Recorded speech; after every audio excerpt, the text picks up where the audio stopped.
right, ladies and gentlemen, we're back here on Inside iSports on ISE Radio. Thank you, everyone, for sticking around here. And now it is time for SFL discussions. And I know people can get a little sensitive when I talk about the SFL.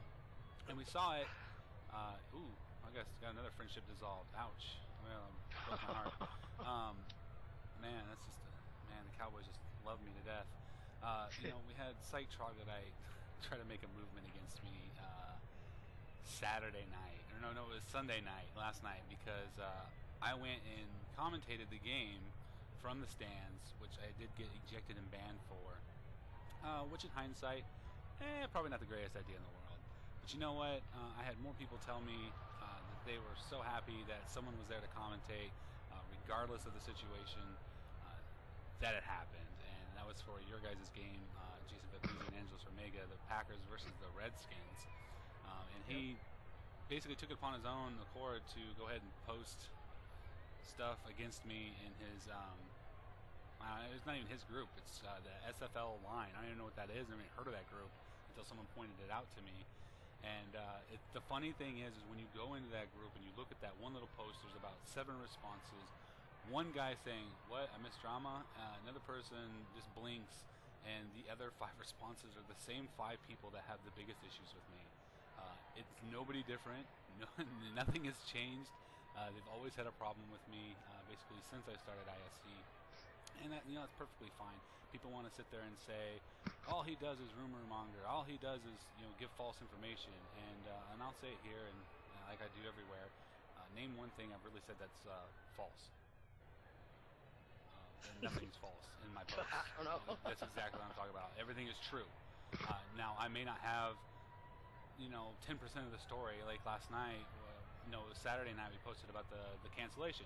Well, I got one side of the story, and then I got the other side of the story. It didn't all come in at once. So it's not my fault that one team wants to speak up and the other team doesn't. I don't know the GM for the Cardinals. I know her now, but I didn't then. And to you, Al, making a comment, no, they did not rename the 51-yard line. The group iSports Entertainment on Facebook was the 51-yard line. Just so you know. I changed the name of that group, and I could go back and find the post where I did change the name of the group, and it was actively said, and I even commented on that post saying, this is now the ISE group. If you don't want to be in this one, you are free to leave. And only 2 people actually left. And, what's done is done, and those people can continue to say whatever they want. They're not going to hurt my business whatsoever. Actually, all they're going to do by speaking my name and my company's name is create more advertising for me for free. And so I really appreciate the fact that they're doing that. So again, thank you so much for the free advertising. Now, now Jason just crashed off Skype. He's having storm issues over there in Detroit, or what is he? I don't wherever even know. He's at. I know it's getting bad all over. I think he's in Detroit. I'm not too sure about that one. But Angelus is here joining us. And so, I had some questions for you, Angelus. And first and foremost was, I've wondered this, and I can't believe I don't know it yet because I've asked about 2 times now, exactly what is Valhalla, and do they sell anything? Are they a rental company? What is going on with that? I mean, Valhalla is almost like you could say incorporated. They have wedding packages, they have land, they have single clubs, just about anything they can get their hands into SL. They have, All right, ladies and gentlemen, we're back. Sorry about that. It looks like everything's fixed now. We're sounding clear, at least better than what we were. So, sorry again about that. Now, just before we left, we were talking about the SFL playoffs and everything. One thing I wanted to touch on is the funny thing about ISE is the fact that if you look at real life ESPN, any of their shows they have, any regular sports radio show or TV show, there's always someone saying something about somebody. Good or bad, it doesn't matter. Something's always said. Look how much flack Jay Cutler got on the Chicago Bears for not playing a game. Not only did ESPN go after him, the news went after him, all the papers. I mean, everybody went after him. You didn't hear a single response from this guy for 6 months. I think it was like something like that. It was something ridiculous. He didn't say anything to anybody. And it's so funny that I get such a reaction out of some of the stuff that I post, because had this been a real life situation and I say some of the things that I say, I report some of the things that I report, had these players responded, they would look so bad in a public light. It's ridiculous. And it's just funny to me that there's 10 times worse things on the air that is said about players and leagues and teams and organizations, yet everyone takes what I say so seriously.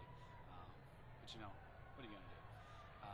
Anyways, now, before we got rudely interrupted by my VAC, Angelus and Jason, thank you for joining us again here on ISC Radio. No problem. See if I can stick around for a little bit. I hope so. Let's hope that storm calms down. What do you guys foresee in the future of the SFL as far as next season's concerned? Well, I'm hoping as a player, there's a lot of changes with some of the scripts. Like, there's some things that they could, I feel that they could fix before putting it out there to the public. Like, we want control of our avatars if we're gonna play. That whole run bug thing, or you know, some of the other stuff that we deal with, like all of a sudden now the ball fumbles like more randomly and ends up in the end zone. I mean, these are things that should have probably been fixed during beta testing. But I'm hoping, I read that interview that you had with Dixie, and I'm really excited to see how the second version she has comes out. It's supposed to get rid of a lot of those problems. Now, I've seen the SFL from the inside, and they've been in the red on a business standpoint from day one. They have not made a single dime, and not even close to a single dime with anything they've done. Do you foresee a second season with the SFL? Do you think that Romeo can afford to purchase the rights to version 2 of the field? I don't see why not. I mean, I don't see a reason to put out a first season. With as much money as he says he's put down, he said he's dropped I'm not going to go into numbers because I don't think it's completely true.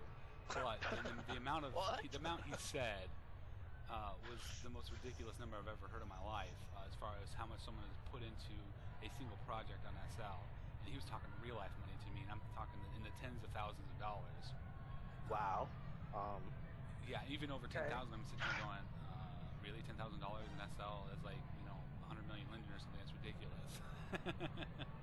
Even if he's put down a substantial amount of money in any business or any venture, you're gonna be in the red for a certain amount of time until you perfect it. You know what I'm saying? You know how long ISC has been in the red? 0. How long have you been in the red? But some companies have a bigger deficit than others. You know, like this is a major big thing where you have to deal with different people and a lot of management, different workers, and the players also. Now, if it comes to reason that he does have the version 2 and it's a lot better and he can deal with some of the lag and more enjoyable for the fans, then I don't see why he wouldn't make that money and come out of the red. Like getting rid of your commentator, or your commentator having no commentator, I don't see why would you even go on with that, because a lot of fans don't have great computers. They can't keep up with seeing things in 120, looking down on another sim. Why would you? Yeah, your draw distance is having to be up to about 200 just to see the field. Exactly. So the commentator, to me, needs to be there for the fans. Else you're just charging them just to be there on the sidelines, on a side fan sim. Yeah, absolutely, I agree. And that was my next question.